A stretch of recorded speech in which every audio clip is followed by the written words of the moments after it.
Hola, ¿qué tal? Buenas noches. ¿Me pueden escuchar bien? Bueno, hoy vamos a comenzar la sexta clase de elementos de mercado de capitales y elementos de cálculo financiero. Habíamos desarrollado la unidad número 1 por completo, que tiene que ver con la parte general del sistema financiero, los mercados financieros, los conceptos fundamentales, sistema financiero internacional, el mercado de capitales, el sistema financiero argentino, que está integrado por 4 grandes mercados. Dentro de eso habíamos comentado el mercado de capital. Tendríamos que continuar con la unidad número 2, o vamos a continuar con la unidad número 2 el día miércoles, que tiene que ver con el mercado de capitales argentino. En el día de hoy vamos a comenzar con la unidad número 3, la parte 2, que tiene que ver con los elementos de cálculo financiero y que vamos a ir estudiando de manera simultánea con la otra unidad. Vamos a ir estudiando de manera simultánea la unidad número 2 con la 3. Los días lunes posiblemente veamos los lunes, o puede ser variable. Algunos días vamos a ver algunas cosas de cálculo financiero, que son las herramientas básicas que nosotros necesitamos para evaluar activos que se transan o se comercializan en el mercado de capitales. Y vamos a ir viendo de manera simultánea la unidad número 2, todo lo que tiene que ver con el mercado de capital. Luego, cuando terminemos con la unidad número 2, que tiene que ver con mercado de capitales, también vamos a ir viendo de manera simultánea con cálculo financiero otras partes referidas a la evaluación de activos financieros en sí.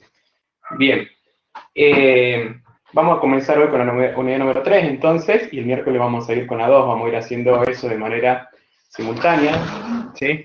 En principio, lo que estamos haciendo es agregar una clase más semanal, 2 horas más semanales de clase, para así poder llegar con la fecha de los exámenes y completar el cuatrimestre y poder desarrollar al menos el 80 o 90% de la materia. La idea es desarrollar al menos el 90%, pero bueno, los tiempos son bastante escasos, lamentablemente. Bueno, en esta tercera unidad lo que vamos a ver son las operaciones financieras, los temas que vamos a ver, las operaciones financieras, la teoría general del interés y la teoría general del descuento, de manera simultánea. En el punto 3.1 del programa, que ustedes ya lo tienen subido y que está presentado en la facultad, tienen las teorías de las operaciones financieras, el objeto del cálculo, las operaciones financieras, la caracterización, la clasificación, las leyes financieras,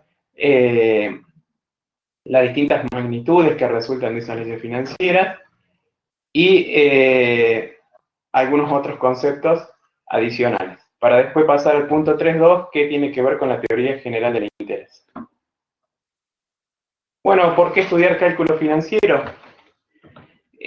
Bueno, por muchas razones. El cálculo financiero es una disciplina que se vale del herramental matemático para evaluar operaciones. Operaciones que se pueden traducir en flujos de fondos, es decir, en dinero, tanto sea de la economía monetaria o la economía real. Una disciplina que se vale del herramental matemático para evaluar operaciones, pero ¿qué tipo de operaciones? Operaciones financieras, específicamente, que se traducen en flujos de fondos, en dinero, ni más ni menos, en cash, como dicen en inglés.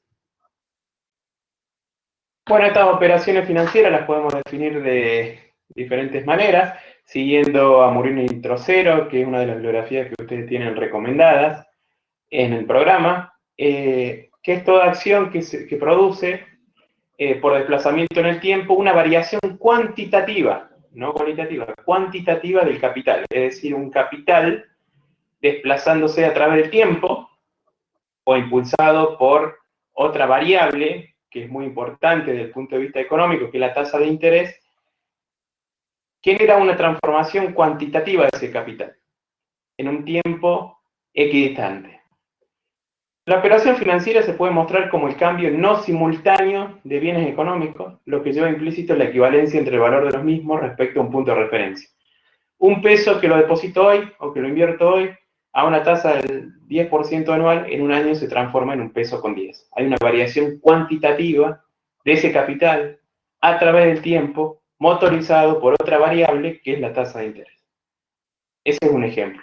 El capital que es sometido a un régimen financiero determinado, vamos a ir estudiando diferentes regímenes financieros, constituyendo el estudio de sus leyes y la evaluación de sus efectos cuantitativos el objeto del cálculo financiero. Entonces el cálculo financiero tiene como objeto estudiar las diferentes leyes que hacen que un capital sometido a un régimen financiero determinado genere o se transforme cuantitativamente. Bueno, por ejemplo, tenemos las leyes de capitalización y de actualización, son dos grandes leyes, o dos magnitudes resultantes de las leyes financieras que vamos a estudiar al final de este primer punto. Por ejemplo, un peso que lo invertimos, lo depositamos, o que lo debemos tal vez, no necesariamente tiene que ser una operación de inversión, puede ser una operación de financiación.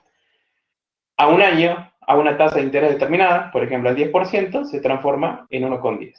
O un peso a recibir en el futuro, queremos saber cuánto vale hoy, lo traemos del año a hoy, es decir, lo actualizamos, y queremos ver cuánto vale a una tasa de interés del 10%, porque el dinero en el tiempo tiene un valor, ese valor está dado por la tasa de interés, entonces vemos que hoy vale 0,90 aproximadamente. Ese es el valor del dinero del tiempo. Y intervienen tres grandes elementos, variables, en toda operación financiera, que son el capital, el tiempo y el interés.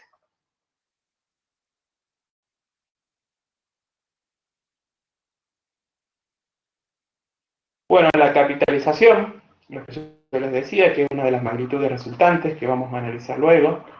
Vean ustedes, tenemos un peso a un 10%, a un año se transforma en 1,10.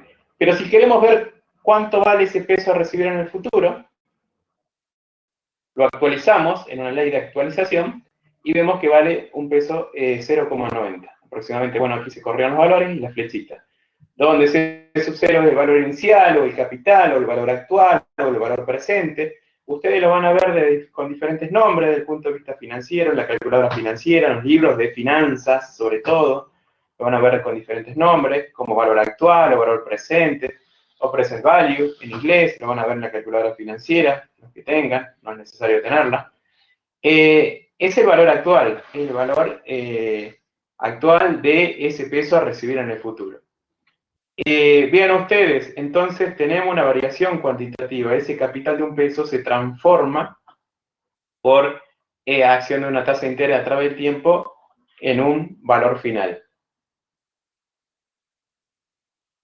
Bueno, ¿cómo se pueden clasificar estas operaciones financieras? Las podemos clasificar según el plazo.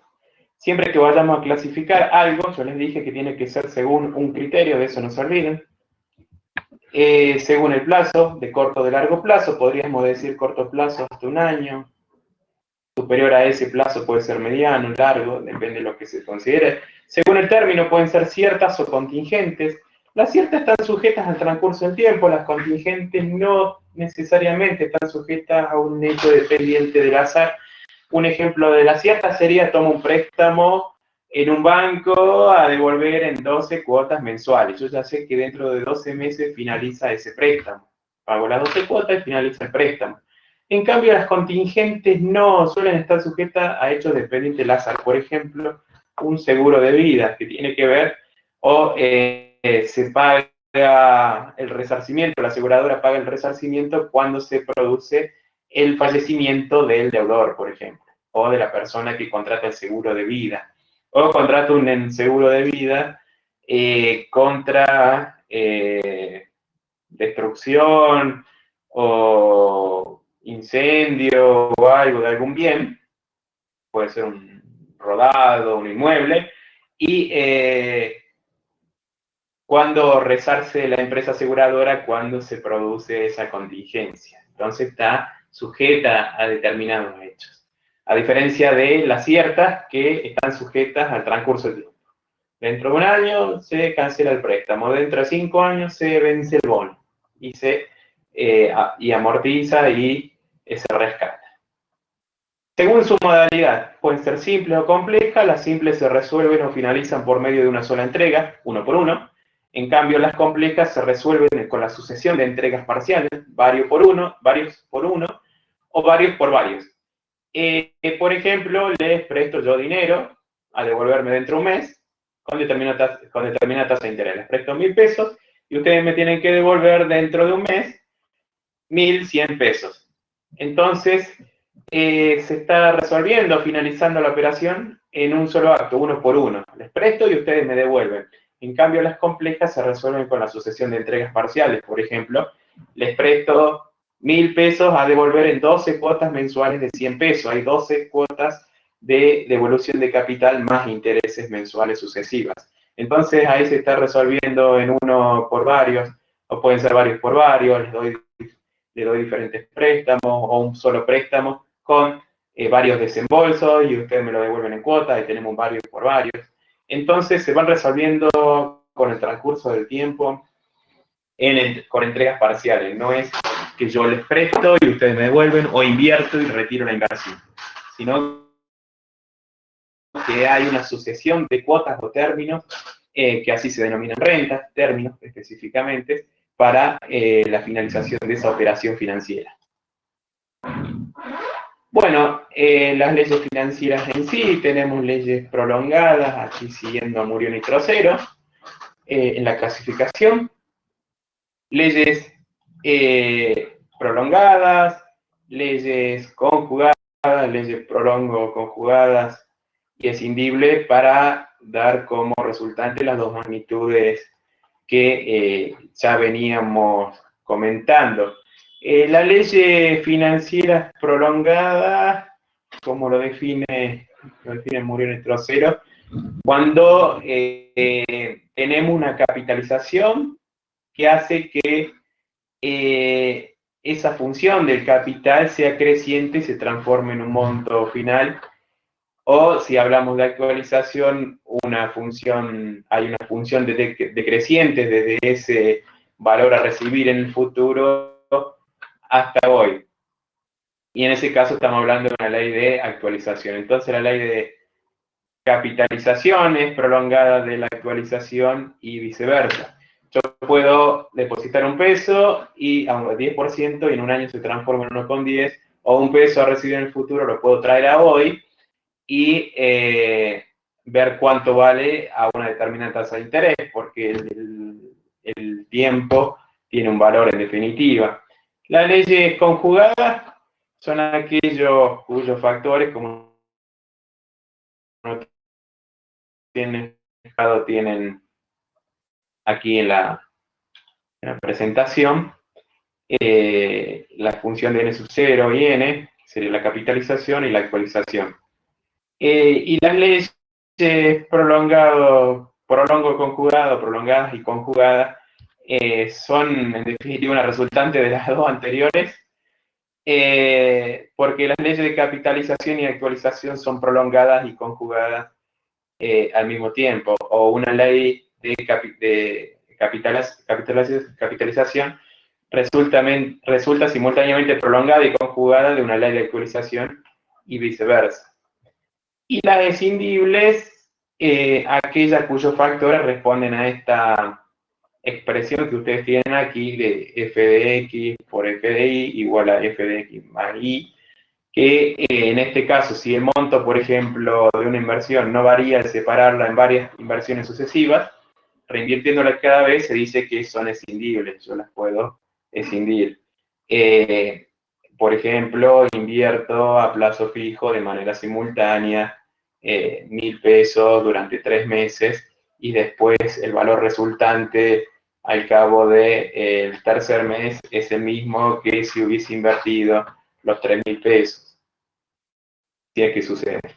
Pero de estas leyes financieras tenemos como magnitudes resultantes importantes estas dos que veníamos mencionando. La de capitalización, cuando un valor determinado se desplaza a través del tiempo, un flujo de fondo, ahora hablemos de flujo de fondo de dinero, se desplaza en el tiempo hacia adelante, que es motorizado por esa tasa de interés, o de la actualización, cuando un valor futuro lo traemos hoy para ver cuánto vale y lo descontamos a una tasa de interés determinada. Bien, voy a subir otra presentación.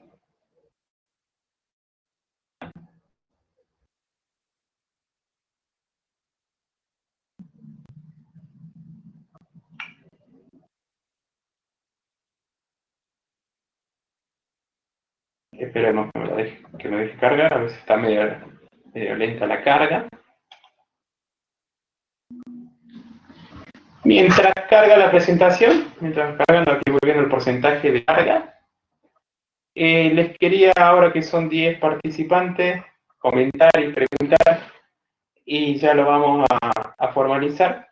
Yo al comienzo de la materia les dije que a la facultad este semestre, este año, y por ahora, no sé, en el futuro, podemos ir 3 veces nada más a rendir exámenes parciales presenciales.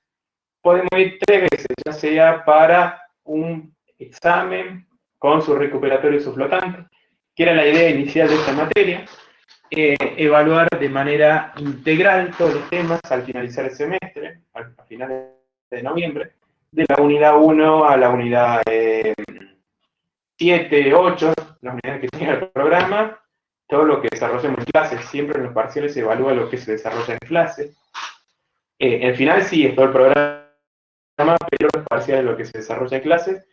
Y la otra posibilidad es cómo hacen en otras materias. Ir a rendir un primer parcial de temas parciales, por ejemplo, la mitad de la materia o las unidades que nosotros definamos.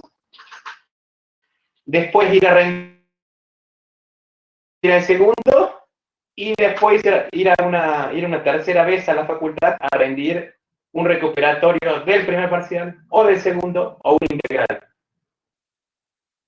¿Qué les parece mejor? Sería la pregunta. Yo el día miércoles voy a pasar una encuesta para los alumnos que estén presentes, y solo los que estén presentes, los que no lo estén, no participarán de la votación, para ver qué prefieren. Si un parcial integral con su recuperatorio subflotante o un parcial de 3-4 unidades, después el segundo parcial de otras 3-4 unidades, y después un recuperatorio del parcial que tengan desaprobado, el primero o el segundo, y si desaprobaron ambos, un integral. En todos los casos, teóricos prácticos. En todos los casos. El día miércoles les voy a pasar una encuesta a ver qué prefieren. Hay dos alternativas. Solamente podemos ir 3 veces a la facultad. Eso sí, es seguro. Charlenlo, discútanlo entre ustedes. Y el día miércoles hacemos una votación en algún momento de la clase. Vamos a pasar una encuesta. Acá tengo un sistema de encuestas en este sistema que es el Big Blue Button, o la podemos hacer media casera, pero son dos alternativas, dado que podemos ir nada más que 3 veces a la facultad. No sé si me explico cómo sería la modalidad de la segunda, sobre todo. Algo que quieran preguntar, me pueden preguntar ahora, antes que continuemos con el siguiente punto de la unidad.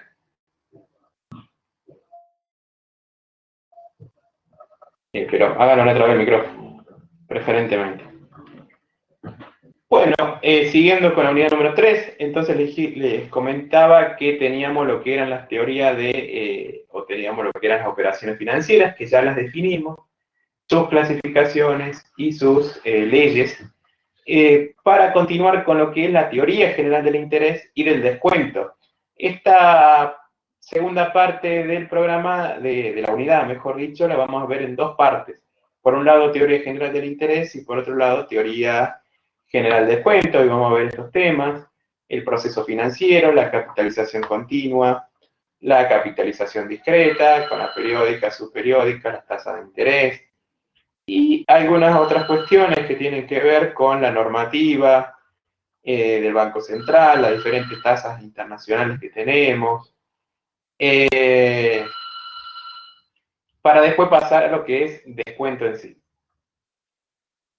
Bien, vamos a comenzar con lo que es teoría general del interés. ¿Sí? Si no quieren preguntar nada, comentar nada. Bien, acá en la teoría general del interés tenemos el proceso financiero. Primero vamos a ver teoría general del interés, después el descuento en el último punto. Aquí tenemos el proceso financiero, bueno, la capitalización continua y la capitalización discreta. El término de capitalización hace referencia al desplazamiento de un flujo de fondo en el tiempo hacia futuro, hacia adelante, siempre. Les podemos ver que hay dos grandes regímenes de interés, tanto el simple y el compuesto, pero tenemos una capitalización continua y una capitalización discreta. La capitalización continua en sí supone que los intereses se van generando, produciendo, devengando en instantes infinitamente pequeños de tiempo. Por ejemplo, cada minuto, cada segundo, cada hora va generando interés. Supone eso y trabaja con una álgebra particular, trabaja con una tasa de interés instantánea que se llama delta.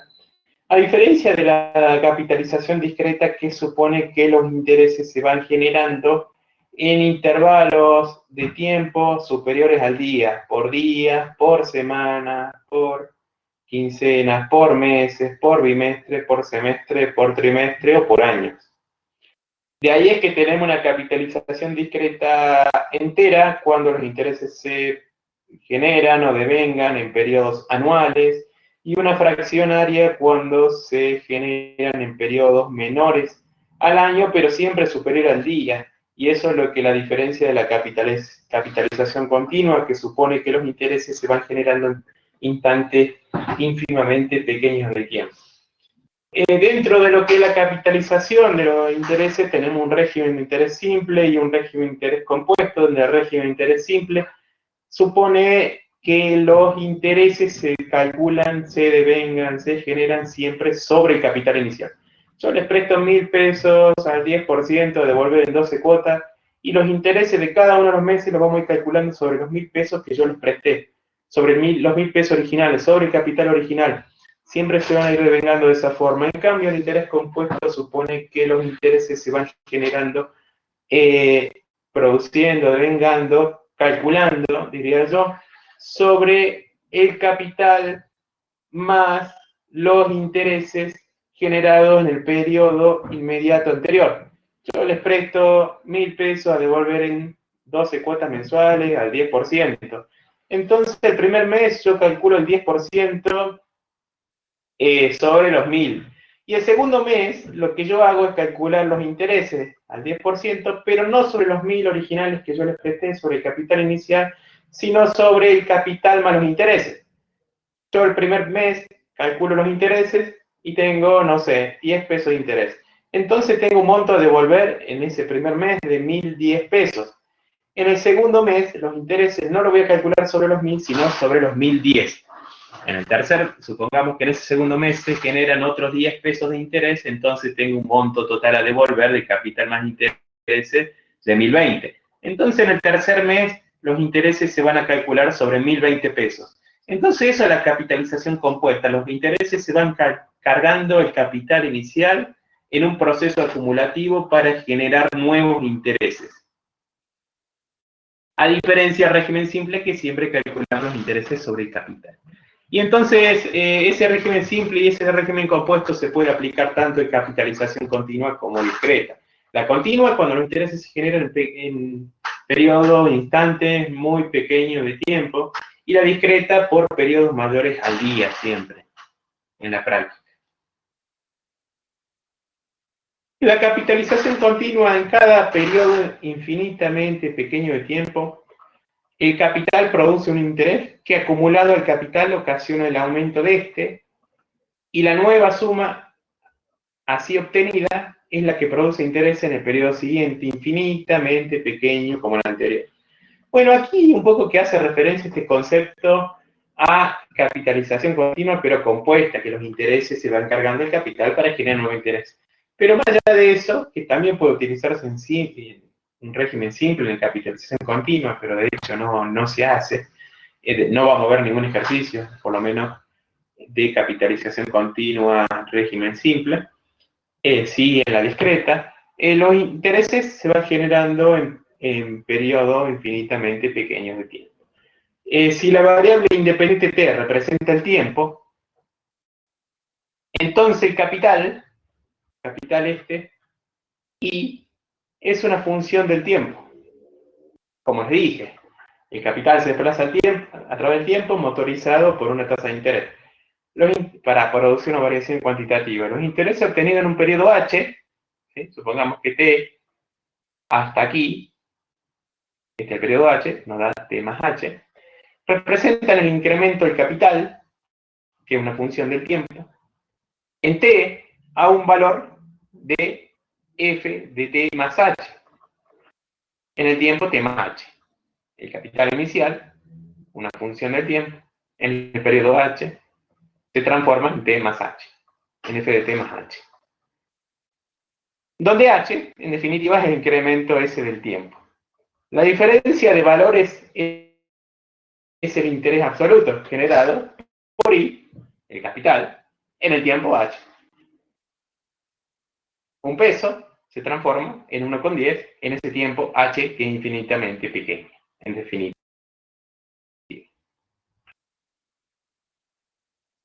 Al dividir el interés devengado en el tiempo h por el intervalo de tiempo en el que se produce, obtenemos la tasa de interés en el periodo de t incrementado, el incremento de t, el delta de t. Este cociente representa el interés medio que produce el capital, que es una función del tiempo, en el incremento del tiempo, que es igual a h. En un instante, es decir, la fuerza instantánea de crecimiento de la curva del capital, que es una función del tiempo, llevamos al límite el cociente incremental obtenido, aplicamos límites en ambos miembros, con h que tiende a 0, nos da la derivada de f, que es una función del tiempo. Y esta expresión, en definitiva, me mide la fuerza o velocidad de crecimiento, y es la derivada, como les dije, de la función delta de t. Derivada de t. Bueno, aquí tenemos ese capital, que se incrementa a través del tiempo, ese capital I, que es una función del tiempo, y la derivada es justamente la tangente de esta función, de ese capital que se incrementa en ese tiempo h. Para determinar la fuerza que motoriza ese capital I, que es una función del tiempo, es decir, la tasa de interés, que en capitalización continua se denomina tasa instantánea, y en vez de simbolizarse con la letra I, se simboliza con la letra delta, se divide la variación de la función f de t en el tiempo de t por el capital inicial. Lo que estamos buscando es obtener aquí la tasa de interés que me motoriza ese capital, me lo traslada en el tiempo, desplaza ese flujo de fondo para que se transforme en un monto final, en definitiva. En donde, si conocemos nosotros esa tasa instantánea de interés delta, de crecimiento de la función de capital, ahora buscamos, o podemos buscar, el valor final que adquiere el capital inicial entre el periodo 0 y P, o en ese periodo de tiempo H, y esto será, ¿sí?, F de 0 y F de P, es decir, un capital inicial que se transforma en un capital final, o un valor inicial que se transforma en un monto final. Aplicando la integral definida en la ecuación anterior en ambos miembros, obtenemos la ecuación fundamental de la teoría de general interés con capitalización continua, donde el valor inicial, el capital inicial, se multiplica por la tasa, esta de Euler, ¿sí? Tasa neperiana, elevado a la tasa de interés delta por n. Y así obtenemos el valor final o el monto. ¿Cuánto vale ese numerito? ¿Cuánto vale? ¿Tienen la calculadora científica a mano? Les dije que tengan la calculadora a mano siempre para las clases teóricas y prácticas.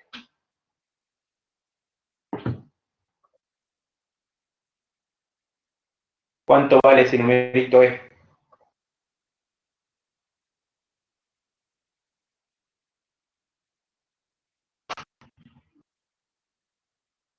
2,718,9, un número, tiene muchos decimales. Muy bien.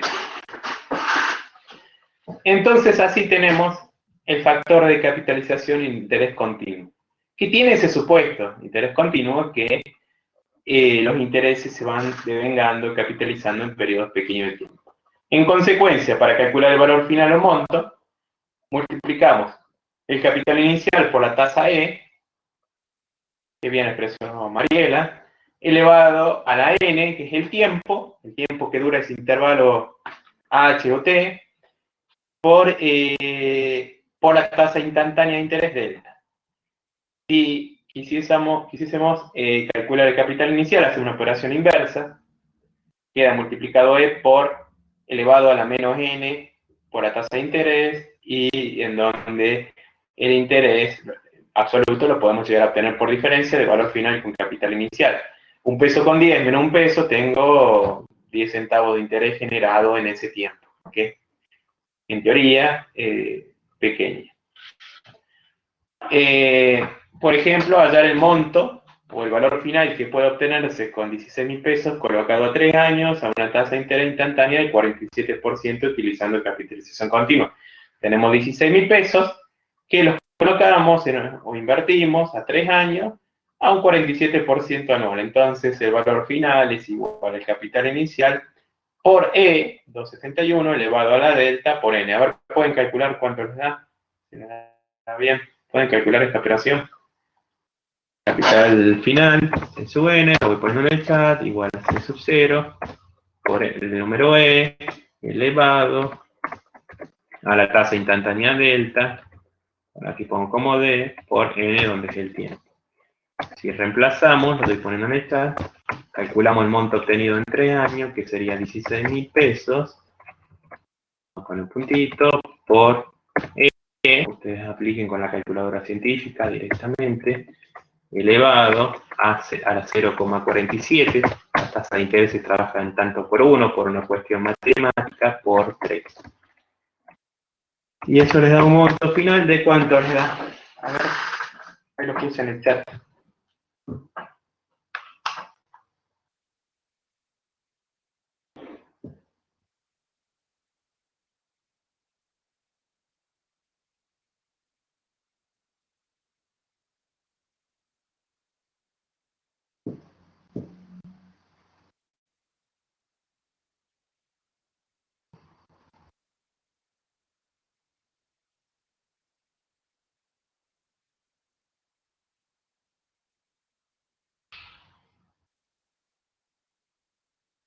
Muy bien, Mariela, 65.535,28, yo les puse signos decimales. Muy bien, ese es el monto que yo obtengo.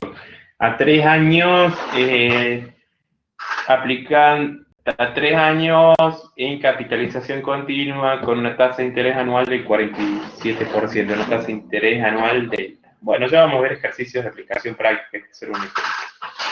Entonces dijimos que tenemos por un lado lo que es capitalización continua, que acabamos de ver, y por otro lado capitalización, lo estoy poniendo en el chat, capitalización discreta.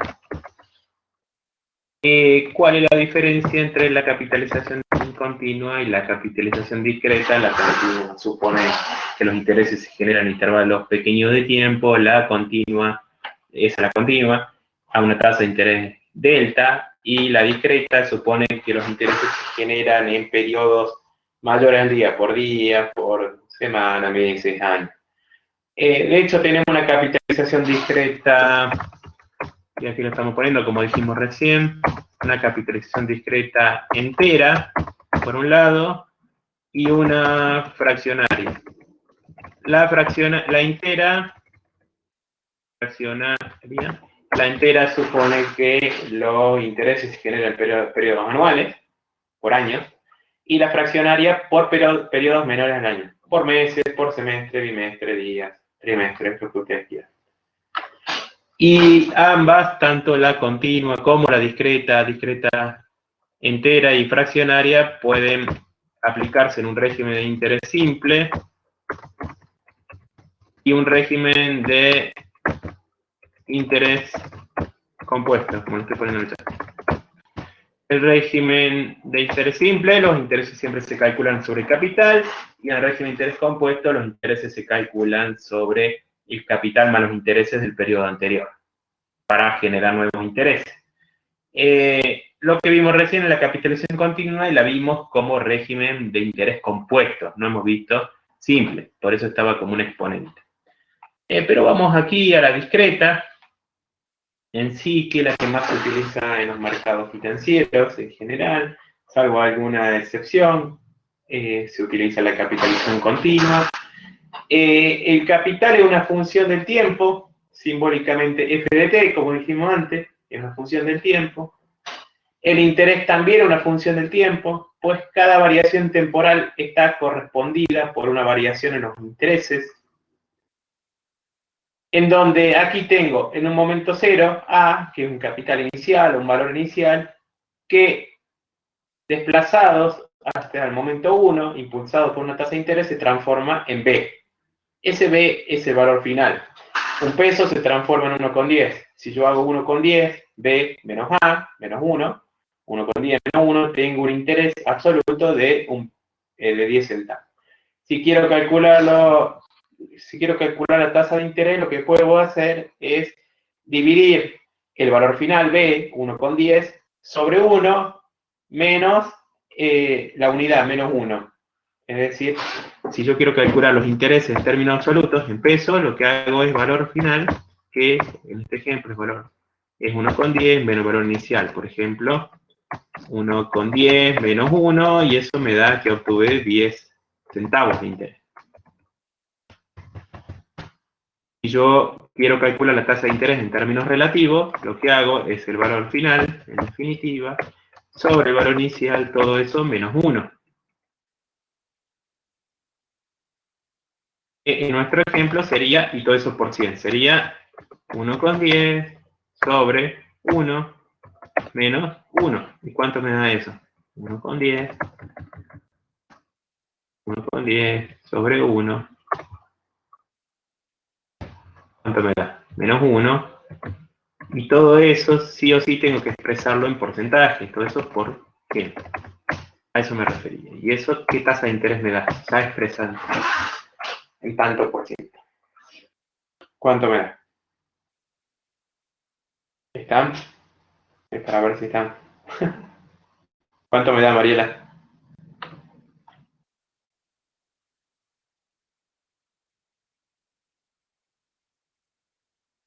Muy bien. 10. ¿10 qué?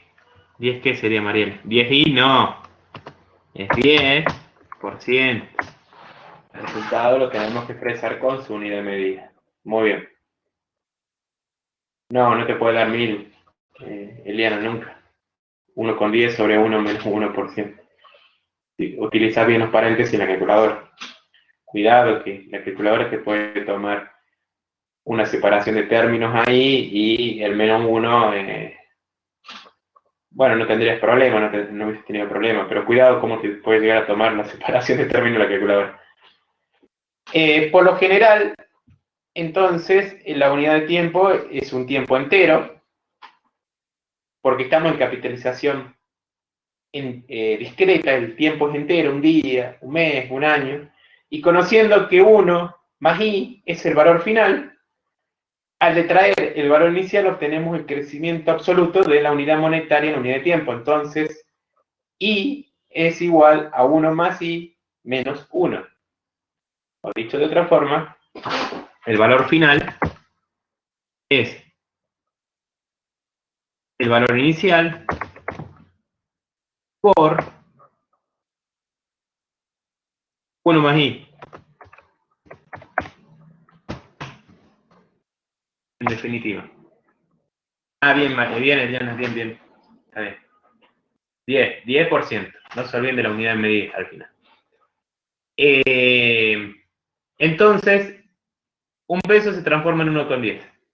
¿Sí? En este caso, supongamos que queremos calcular ese valor final, que es el monto, lo van a ver así, C sub n, igual al valor inicial 1 por 1 más 0,10, y ahí obtengo ya el monto, me da 1,10, un peso con 10. Valor final menos valor inicial me da los intereses. Entonces tengo 1,10 menos 1, como dije recién, y eso me da 0,10.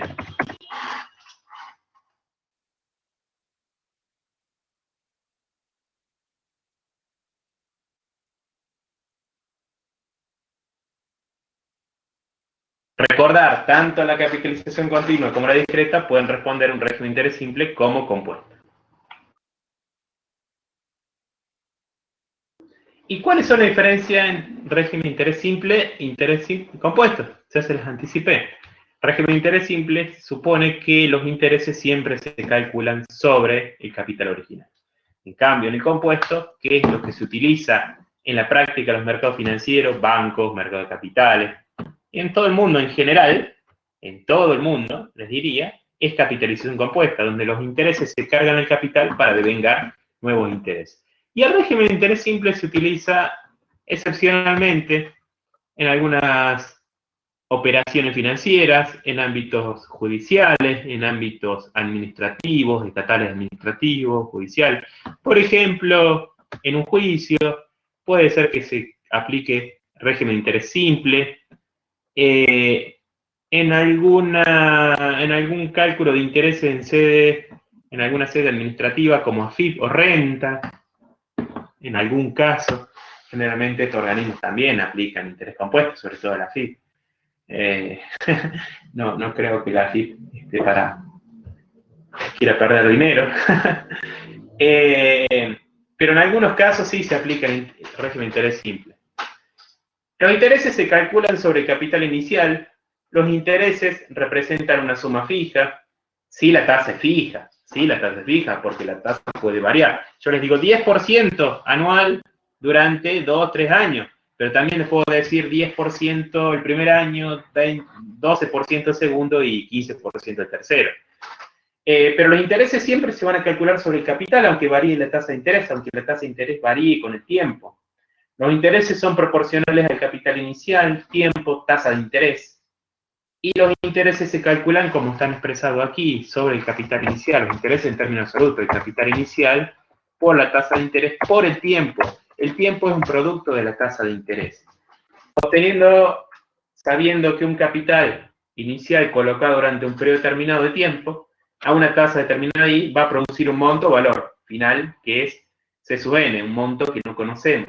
Entonces podemos decir que dicho monto o valor final se puede calcular de la siguiente manera.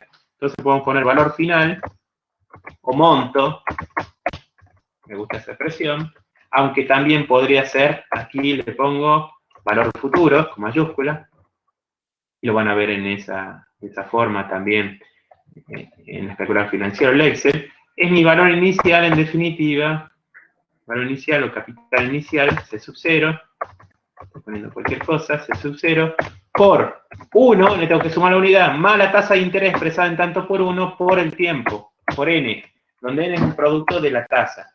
Y la tasa de interés hay que expresarla en tanto por 1. Si yo les digo la tasa de interés 10% anual, entonces para expresarla en tanto por 1, a efectos del cálculo matemático, solamente eso, lo que hago es dividir 10 sobre 100 y tengo la tasa en tanto por 1, 0 10, ¿sí?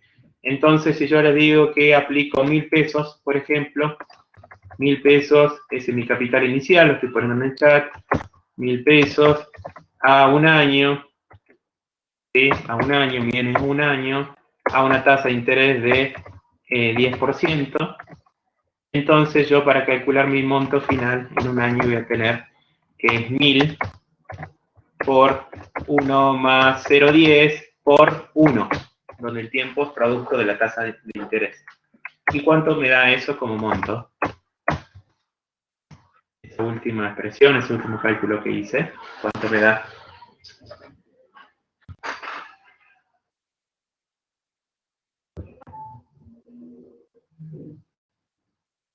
¿Cuánto me da?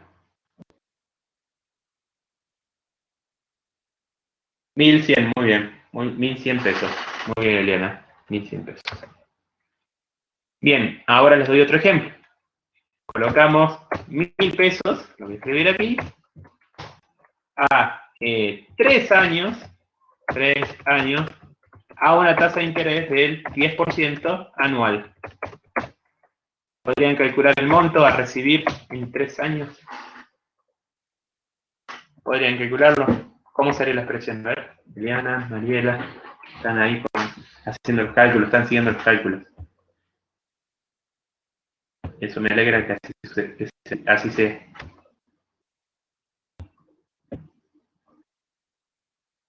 1.300. ¿Y cómo hiciste? ¿Hiciste esta operación?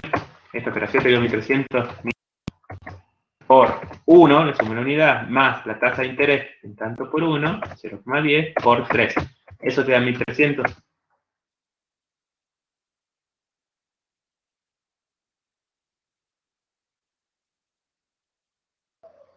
Eso te da 1.300, sí, Eliana, muy bien. Fíjate, 1.300, antes te daba 1.100, ahora 1.300. Lo que sucedió ahí, vean ustedes que los intereses son proporcionales. Los intereses en términos del valor final, 1.300 menos los 1.000, tengo 300 pesos de interés. Porque los intereses siempre se fueron calculando sobre el capital. En el primer año, año 1, voy a poner aquí, año 1, los intereses fueron 1.000 por 0,10 igual a 100. Año 2, los intereses fueron, en definitiva está suponiendo eso, ese cálculo, 1.000 por 0,10. Y eso me dio 100, antes 100. Año 3,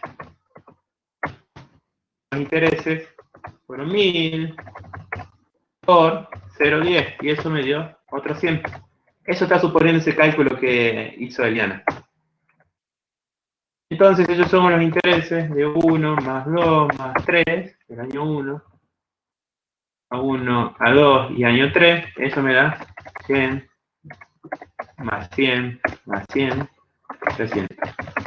Eso es lo que está suponiendo ese cálculo de interés simple, que los intereses siempre se calculan sobre el capital inicial. Bien.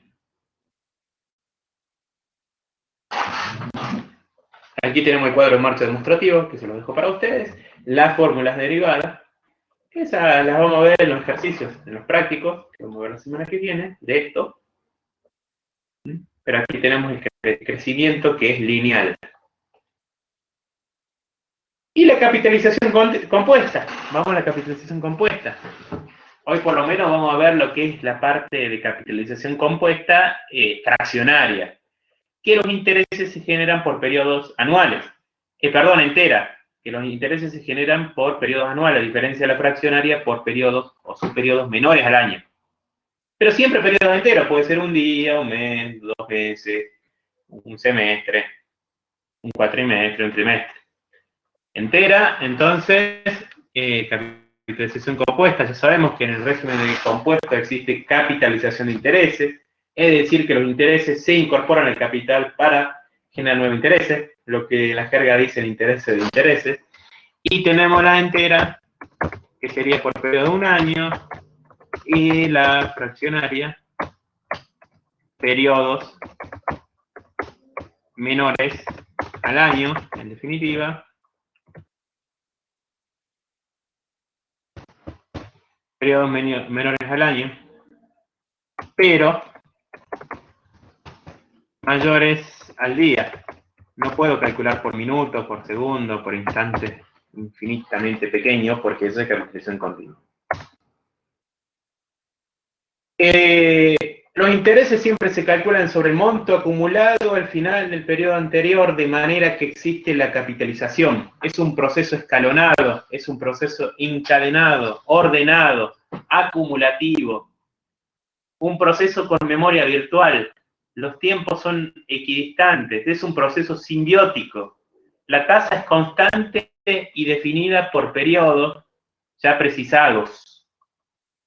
Y la tasa de interés puede ser fija o variable, también al igual que el régimen anterior. No siempre para toda la operación va a ser puede ser la misma tasa. Yo les digo, sí, 10% para todo el préstamo, pero puede ser que les diga 10%, 12%, 15%. Pero la tasa es constante definida por periodos ya precisados. Los tiempos son equidistantes. Es un proceso acumulativo. Aquí el crecimiento del capital, de los intereses, no es lineal, sino exponencial. Esa es la diferencia. Aquí tienen el cuadro de marcha, que después lo van a evaluar ustedes. Y el capital final, el valor final, o monto, aquí se los pongo, es igual al capital inicial, C sub 0, o valor inicial, por 1 más la tasa de interés, no por n. El tiempo ya no es producto de la tasa de interés. El tiempo es un exponente, porque los intereses se generan de manera exponencial. Es elevado a la n, no como en el régimen anterior por n y por n. Es elevado a la n, y aquí se lo puse en el chat, y aquí lo tienen ustedes. Capital final igual a capital inicial por 1 más i a la n. Ese n está ahí como exponente. Aquí está el sombrerito, bien marcadito. Es la misma expresión, nada más con diferentes términos, diferentes símbolos, es lo mismo. Vean ustedes, los intereses crecen de manera exponencial. Vean ustedes, veamos la misma operación que antes. Ahora yo les digo, deposito un capital inicial, o les presto, o me prestan, como quieran, de 1.000 pesos. A 3 años, igual que antes. A una tasa de interés del 10%. Pero ahora es capitalización compuesta. El cálculo sería monto o valor final, sub n, igual a 1.000 por 1 más 0,10 elevado a la n, no por n, elevado a la 3. A ver cuánto me da. ¿Cuánto te da, Diana? 1.331 pesos. Muy bien. ¿Y cuánto te daba antes en régimen simple? El interés compuesto me da un valor final de 1.331. ¿Y el interés simple cuánto te daba, Eliana? Antes el monto final, 1.300. Vean ustedes. Es un monto final mayor. Es mayor.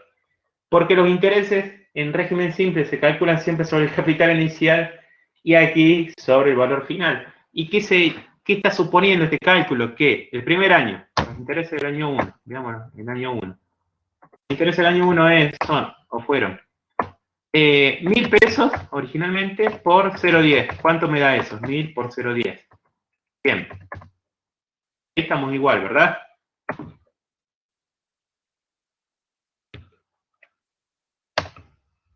En el año 2. En el año 2 lo que hice fue 1.000, que era el capital inicial, más 100, eso me da 1.100. Y recién le aplico el 10% a esos 1.100. Eso me da 110. No me da 100 como antes. En el segundo año antes me daba 100, ahora me da 110.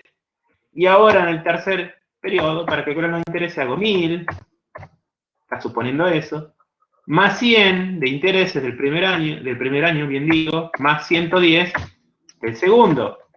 Y eso me da, ¿cuánto me da? 1.210, ¿verdad?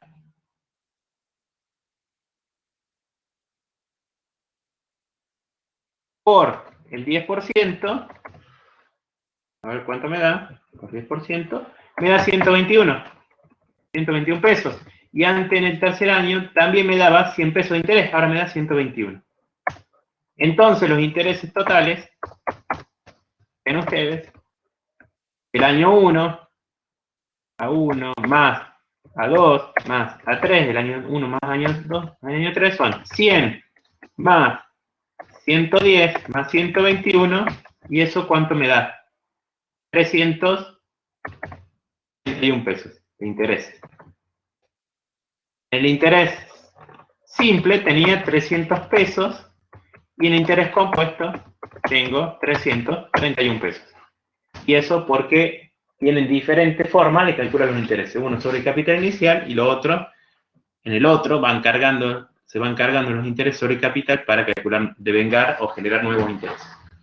Es un proceso, como está en el gráfico, escalonado. Bien, ya vamos a ver más ejercicios. Aquí tengo la función de interés simple, una línea, y aquí tengo una función de interés compuesto que es, vean ustedes, exponencial. Aquí tengo un ejemplo para que ustedes lo vean, lo desarrollen. Un capital colocado de un capital de un peso, lo voy a poner en el, no sé, me gusta un ejemplo más sencillo. Ustedes armen el cuadro de marcha en Excel, les sugiero este cuadrito que yo tengo en la pantalla, ármenlo en Excel, después, para interés simple, para interés compuesto, para ver cómo se van comportando los intereses. Quedó periodo de un peso a 10 años, una tasa de interés del 10%. ¿Sí? Entonces tiene que construir el cuadro de marcha, la evolución de los diferentes valores. Bien. Después lo ven ustedes, yo lo voy a dejar en las presentaciones. Y luego tenemos la capitalización discreta fraccionaria. La capitalización discreta fraccionaria supone que los intereses ya se van generando por periodos menores al año, pero siempre en periodos enteros, un día, un trimestre, un semestre, qué sé yo. Esa es la fraccionaria. Con ese aditamento, que los intereses se van cargando sobre los intereses para generar nuevos intereses. Y aquí entramos en la cuestión de las tasas de interés. No sé si tienen alguna pregunta hasta aquí. Yo les voy a dejar el trabajo práctico para que ustedes lo lean. Tiene una pequeña introducción teórica, un pequeño resumen, que no es la bibliografía, sino que es una pequeña introducción. La bibliografía la tienen que ver ustedes en estos libros. No les dije los libros sugeridos para la parte de cálculo financiero, ¿no? No les dije. Yo sugiero, no quiere decir que vayan a usar eso, pueden usar otro, estos 3 libros que están en biblioteca y que siempre están para fichas, para todo lo que es cálculo financiero. Gianeschi Mario, y argentino, curso de matemática financiera. López de Unraff, Guillermo López de Unraff, cálculo financiero aplicado, tiene un libro de cálculo, otro de finanzas, el de cálculo, y también otro libro de Murioni y Trocero, no sé si estoy escribiendo bien sus nombres, Murioni y Trocero, son los 3 que yo recomiendo para cálculo financiero. Yo en la página del aula virtual les he ido subiendo, y ya se lo voy a activar, la parte escaneado, le he subido escaneado el capítulo correspondiente a cada tema. Por ejemplo, si para el punto 3.1 se recomienda, se sugiere el capítulo 1 de Janeski, el 2 de López Unraff y el 8 de Muriel Trocero, estoy diciendo cualquier cosa, yo ya les fui escaneando ese capítulo del libro por puntos, para que ustedes lo tengan ahí, lo puedan leer desde ahí si quieren. Y si no, eso lo había hecho el año pasado cuando la biblioteca estaba cerrada de la facultad. Si no, pueden ir a sacar esos libros. Los 3 están, hay un stock suficiente como para ficha. Bueno, tienen que ir a ver las cuestiones ahí en la biblioteca, porque puede ser que también otros alumnos de la otra carrera que también están viendo cálculo saquen esos libros. Pero después pueden ver cualquier libro de matemática financiera, siempre les sugiero en todos los casos, en esta materia y en las otras materias, estudiar de libros o de material puramente académico, paper académico, de revistas especializadas, de publicaciones especializadas, paper, con ICBN, ISSN, etcétera, etcétera, que puedan acreditar fehacientemente el origen, que esté correctamente citada la bibliografía utilizada. Siempre material académico sugiero. En ningún caso, ni aquí ni en ninguna materia, sugiero estudiar material no académico, desgrabaciones de agrupaciones, apuntes de agrupaciones, apuntes de no sé quién, apuntes que encontraron la fotocopiadora, qué sé yo, de Claudio o la de la facultad, no lo sé. No sugiero porque no es material académico, porque no saben quién lo hizo, no saben cómo lo hizo. Muchas veces el que lo hace sin saber la materia, sin saber el tema, y hace un resumen, y ustedes lo que hacen es hacer un resumen de alguien que no conoce la materia, que no la sabe, en muchos casos no la cursó, no la aprobó. Entonces, ni aquí ni en ninguna materia les sugiero utilizar ese tipo de material para sus estudios. ¿Sí? Y lo digo porque está muy difundido en la facultad y en más de una oportunidad he tenido la posibilidad de ver ese material con muchos errores. No importa de qué agrupación es y de un color, de otra. Generalmente no sirven, generalmente. Y no es bueno porque son resúmenes, empecemos por eso, supongamos que están bien hechas. Son resúmenes y ustedes hacen resumen de alguien que no sabe cómo lo hizo. ¿Tienen alguna pregunta aquí? Hasta aquí. Yo no quiero seguir avanzando con la tasa de interés hasta no subirles el material. Yo quisiera que veamos ejercicios de aplicación práctica. Hubiese estado bueno ver ejercicios hoy, pero yo no les subí la guía de esta parte. El día miércoles vamos a seguir con lo que es Mercado Capital Argentino. ¿Cómo van con el trabajo práctico para presentar el día jueves? El otro día me habían pedido un foro, lo abrí, no sé si llegaron a plasmar dudas ahí o quieren hacerme consultas aquí o después por mensaje. El práctico sugiero que lo dejen el día jueves a la guardia, yo lo retiro al finalizar la jornada, si les parece. ¿Alguna pregunta me quieren hacer ese práctico? Estoy todo oído. Sería bueno que las hagan aquí también porque así pueden escuchar sus compañeros. Pregunten sin miedo siempre, no hay preguntas tontas, no existen las preguntas tontas. No tengan miedo de eso, no existen.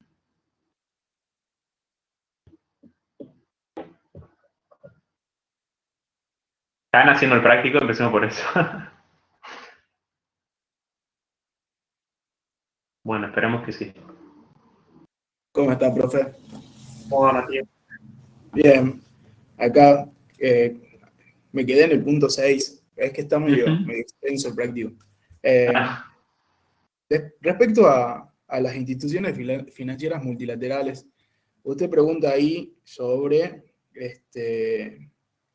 sus campos de intervención y funciones.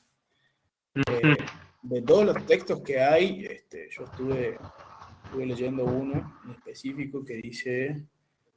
¿Y qué les dejé yo? Ajá.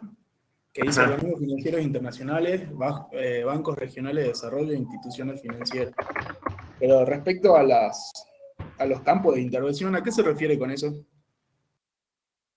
Se refiere más que todo, decir, por ejemplo, el BEI o el Banco de Reconstrucción y Desarrollo, que son los más conocidos. También está la CAF que ahora se llama Banco de Desarrollo de América Latina, no se olviden de eso. Ex-CAF, por más que la página se llame CAF.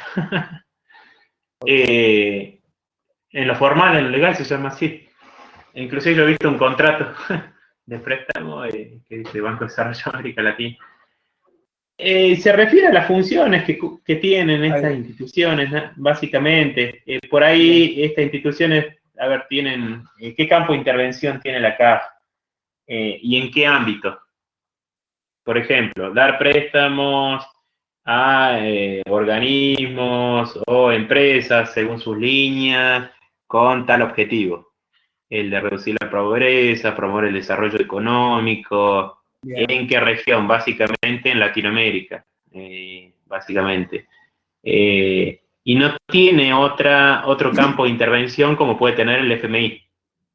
bien, perfecto. Eso sí. Préstamos para regular o en forma de salvataje para que los países cubran los déficits o los déficits, sí, los déficits de las balanzas de pago, balanzas comerciales, no sé, no tiene ese campo de intervención como puede tener el FMI. Tiene otro campo de intervención y yo creo que está más plasmado en las funciones. Bien, perfecto. Bueno, gracias, profe. Y Eso hacer era. referencia a su zona geográfica de influencia. Aunque Sí, pueden tenerlas en otras. Por ejemplo, nosotros Jujuy tiene un préstamo del BEI, el Banco Europeo de Inversiones, de 45 millones de dólares para el proyecto este de Girsu, por ejemplo. O sea, no necesariamente le va a prestar a países europeos, no necesariamente. Jujuy tiene. Después Jujuy tiene también un préstamo firmado con la CAF, con el Banco Centroamericano de Desarrollo, el BCIE, Banco de Centroamérica para la Economía, no sé, o para el Desarrollo Económico, algo así. Y no necesariamente tiene que ser en ese caso un país centroamericano. Lo firmó el préstamo, pero todavía creo que no tuvo desembolso para el préstamo, para el proyecto este de PROMASE, el Programa de Mejoramiento Educativo, por ejemplo. bueno, Anda por ahí la respuesta. ok, bien. Y Estas después, instituciones o los bancos regionales de desarrollo, su desarrollo tienen funciones muy similares al Banco Mundial, no sé si vieron. es que todos se desprenden de ahí, ¿no es cierto? Del Tratado de Bretton Woods. No se desprende ahí porque el Tratado de Bretton Woods solamente O surge sea, el Banco Mundial y el el FMI, Banco no se Mundial y el desprende ahí. FMI. Y Sí. no forman parte del Grupo Mundial, pero tienen No, funciones similares, similares, pero es con verdad. un campo de acción y una zona geográfica, un campo de acción mucho más limitado, limitado no, más específico, con programas más específicos. Ok. No sé, programa de mejoramiento del sistema de educación de acá, no sé, Sudamérica, de los países del Mercosur, programa de mejoramiento de las condiciones sanitarias de los países, largan programas específicos para Argentina, Bolivia y Perú, dicen, o Bolivia y Perú, y los programas son específicos, los programas, los proyectos, con financiamiento. Entonces vamos a destinar 500 millones de dólares para mejoramiento del sistema sanitario, construcción de sistemas cloacales y todo para localidades que integran el norte de Bolivia y el sur de Perú. Son muy específicos los programas a veces. Bueno, profe, gracias. Sí, el práctico extenso, con la idea de que ustedes lean la bibliografía y vayan al mismo tiempo repasando todos los puntos de la unidad, del programa, y con eso ya tengan estudiada la unidad completa, la verdad. Ese es el objetivo final, que ustedes ya tengan la unidad completa preparada para el parcial, para el final, sería esa la, quizás le quedará un repaso para el parcial, para el final, pero la idea es que ustedes ya tengan la unidad estudiada. Esa es la idea de eso.